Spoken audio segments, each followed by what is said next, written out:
El subdesarrollo político representa la fuente más grave de daño económico y social para América Latina. Las élites, en primer lugar la élite política, tendrán que dar cuentas sobre este destructivo mal que nos tiene atrapados en el tiempo y sobre el que hacemos poco para corregirlo. El ideal de la democracia liberal, republicana, respetuosa de la ley y la norma democrática sigue siendo una quimera para nuestra región. Para conversar sobre la salud de la democracia en América Latina, tengo el gusto de presentarles a Héctor Chamis, profesor de la Universidad de Georgetown en el Centro para Estudios Latinoamericanos. Es escritor y columnista y permanente analista en más de media docena de los grandes medios de Iberoamérica. Es asesor del secretario general de la OEA y forma parte al más alto nivel en misiones de observación electoral. Recientemente estuvo en Guatemala. Héctor, bienvenido a Razón de Estado. En una columna reciente destacabas que América Latina está sufriendo las consecuencias de la erosión de los mecanismos de pesos y contrapesos, así como de la politización de la justicia y la subsecuente judicialización de la política. ¿Cómo ves el caso de Guatemala específicamente y qué opinas sobre estos ataques terribles de la Fiscalía y el sistema político dominante en Guatemala en contra del presidente electo? Así es, gracias Dionisio, un gusto estar aquí en tu programa y un gusto haberte visto en Ciudad de Guatemala también, Igualmente. efectivamente. En lo que fue un proceso ejemplar en muchos sentidos y luego empañado precisamente por lo que señalás, por una profunda politización de la justicia que inevitablemente, que es el caso de Guatemala, pero no únicamente de Guatemala, y esa politización de la justicia lleva inevitablemente a judicializar la política. Y eso es lo que está ocurriendo. Había ocurrido ya antes de la segunda vuelta, hubo un impasse, parecían las aguas más calmas, pero apenas terminada la contienda, ya al día siguiente comenzaron de nuevo las ofensivas judiciales, desconociendo eh, una, un apoyo, un consenso abismal en favor del candidato Arévalo. Y ahora estamos allí el ciudadano guatemalteco ha perdido el principal derecho político, si esto continúa avanzando, de cualquier democracia, que es el voto. Es el derecho a elegir con certeza, Sí. con la certeza que el voto va a contar y que el vencedor de la contienda va a asumir el poder. Esa es la certeza democrática del voto. Y Claro. si eso se desvirtúa, se corrompe, bueno, hemos perdido democracia, por Claro. supuesto. Sí, hemos visto estos nubarrones en Guatemala donde por momentos de escalofrío nos parecemos a Nicaragua o a Venezuela, ¿no? Donde hemos visto inhabilitaciones de candidaturas con extrema severidad, ¿no? El caso de Nicaragua, que metieron en la cárcel a una buena parte de la oposición, o en Venezuela la inhabilitación de María Corina Machado. ¿Qué impacto crees que tienen estos golpes en contra de la poca democracia que está quedando en nuestros países para los procesos electorales y para el futuro de la democracia?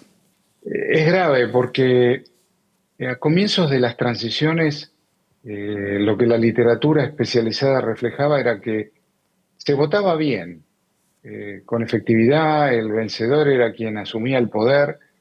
Había problemas de separación de poderes, déficits en términos de separación de poderes, déficits en términos de ciudadanía, pero el proceso democrático, el ciclo electoral se cumplía y se cumplía relativamente bien, con robustez. Eso ya ha cambiado, no es más así.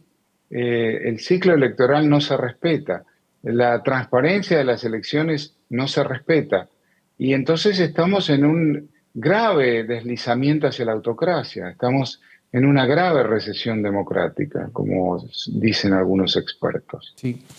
La alternancia en el poder ha sido y seguirá siendo siempre el fundamento final de la democracia, ¿no? Junto a la libertad de expresión.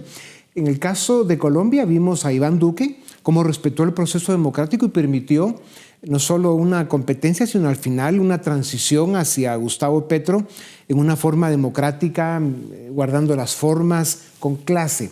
El mismo caso de Guillermo Lasso en Ecuador, que convocó a elecciones anticipadas y ha demostrado también un riguroso respeto a la norma democrática. Están desapareciendo figuras como ellos en América Latina y estamos viendo más a los AMLOs, el caso de Guatemala ahora, no digamos Nicaragua o Venezuela. Está desapareciendo el apego a las normas constitucionales, a la letra constitucional y al espíritu constitucional. como bien señalas, la alternancia en el poder, con diferentes reglas, pero siempre primando la alternancia en el poder. En algunos países existe la reelección, en otros no. En las que ya no son democracias existe la reelección indefinida, como es Venezuela, como es Nicaragua, como es Cuba, por supuesto, que es un sistema de partido único además. Bueno, los malos ejemplos han hecho escuela, esa es la tragedia, porque fíjate que ha habido una recesión democrática, ha habido un retroceso democrático.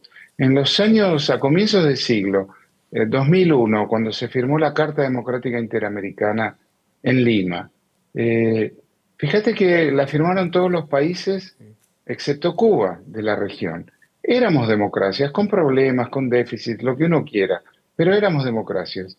Hoy hay varios que no podrían firmar esa Carta Democrática. Es más, hay varios países, Nicaragua y Venezuela, que han repudiado la Carta Democrática. Esa es la tragedia de nuestra política, no poder conservar y robustecer en el tiempo la democracia, sino lo contrario. Claro. En ocasiones anteriores, tú has mencionado, en múltiples ocasiones, y lo hablábamos hace un momento, la contaminación del crimen organizado, especialmente por el narcotráfico, pero también la corrupción y la inseguridad en general que provoca esto, impide que América Latina alcance niveles adecuados de libertad, democracia, economías viables que tienen un crecimiento robusto y suficiente. Considerando, por ejemplo, lo que pasó en Ecuador, esa violencia, el asesinato terrible de Fernando Villavicencio, lo que está haciendo el narcotráfico en México, el deterioro de la seguridad en Chile, en Costa Rica. O sea, estamos viendo una América Latina pasando un ciclo tenebroso. ¿Cómo salimos de eso? Y disculpa que te lo pida, que me lo respondas en pocos segundos, que estamos casi al final. Sí, tenebroso. Se ha perdido el monopolio de la fuerza por parte del Estado. Para eso está el Estado. Hay competidores con el Estado, el crimen, las bandas, los narcos, los carteles, exactamente. Y con ellos se pierde control territorial, que es la otra función del Estado.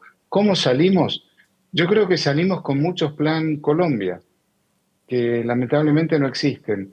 Colombia era un Estado fallido cuando comenzó el famoso Plan Colombia, y luego fue un Estado viable, un país viable, con una economía robusta, con instituciones estables, con democracia, con alternancia en el poder, y hoy ese Estado, esa institucionalidad está en jaque, y esa es la tragedia en todas las naciones, en casi todas las naciones del hemisferio, yo diría. Sí. Claro, y el Plan Colombia se lo debemos a los presidentes Pastrana y Clinton, ¿no? Pero como dices, será muy difícil volver a ver ese tipo de esfuerzos. Héctor Chamiz, muchísimas gracias. Es importante que te sigamos viendo en todas las tribunas y los medios donde hablas para que sigas con ese análisis agudo, serio, revelador. Gracias por estar con nosotros. A ustedes también gracias por acompañarnos una vez más. Esto es Razón de Estado. Suscríbete y nos ayudas a defender y a promover los valores de la libertad.